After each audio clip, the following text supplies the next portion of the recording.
31. državno natjecanje sigurno u prometu održano u osnovnoj školi Zadarski otoci u Zadru. Autoklub Zadar sam, dakle ja moram reći ne bez ponosa, je čak 12. put domaćin ovog natjecanja.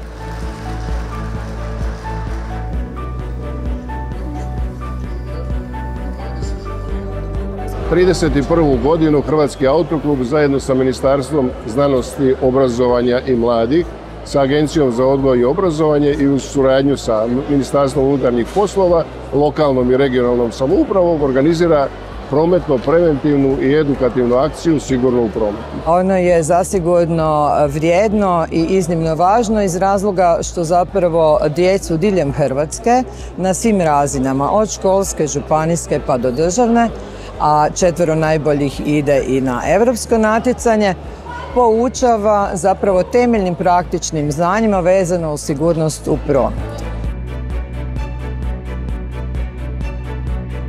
HAK radi niz ovakvih prometno-preventivnih edukacija sa različitim kategorijama sudionika u prometu. Mi se fokusiramo posebno na one najugroženije, a među njima posebno na djecu. Mi smo ove godine odlučili da na državnom natjecanju napravimo pilot projekt provedbe ispita za upravljanje biciklom.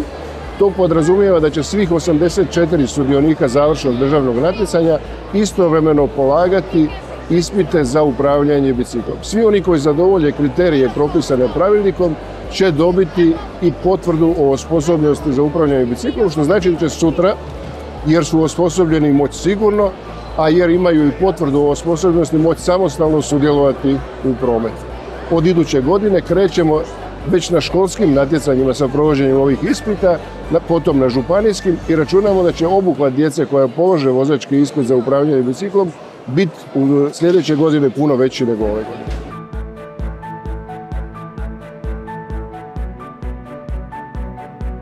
Natjecanje Sigurno u prometu predstavlja prometno-edukativnu akciju. To je u stvari natjecanje učenika osnovnih škola u poznavanju prometnih propisa i vještine upravljanja biciklom.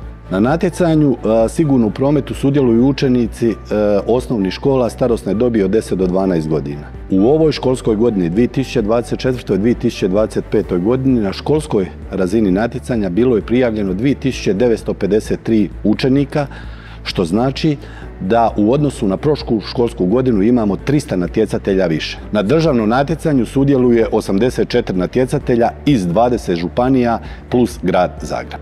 Teorijski dio natjecanja odnosi se na poznavanje prometnih propisa i sigurnosnih pravila, a praktični dio natjecanja odnosi se na vještinu upravljanja biciklom na prometnom vježbalištu u zadanom prostoru. Teorijski ispit, evo da ga tako nazovemo, on se sastoji od 30 pitanja, svako pitanje je vrednovano određenim brojem bodova. Natjecatelji imaju 15 minuta za rješavanje samog ispitnog testa. Praktični dio državnog natjecanja Sigurno u prometu provodimo iz 2 dijela. Prvi dio odnosi se na poziciju koju zovemo živi labirint, gdje su postavljeni prometni znakovi, izričite naredbe i obavijesti i gdje natjecatelji od starta pa do cilja trebaju voziti bicikl samo onom trasom gdje mu to dopuštaju prometni znakovi, izričitih naredbi i obavijesti.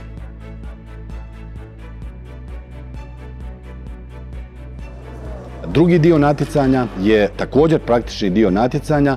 On se odnosi na 3 pozicije. Svaka od tih pozicija natjecatelj kao i na poziciji živi labirint starta sa 25 pozitivnih bodova. Svaka pogreška na zadatku nosi određeni broj negativnih bodova. Natjecatelji su dužni voziti bicikl zadanom stazom, pratiti redoslijed prepreka. I ove godine, kao što je to bilo i prošle godine, imali smo dodatno natjecanje, odnosno pripetavanje za prvo mjesto jer su 2 natjecatelja imala isti broj bodova.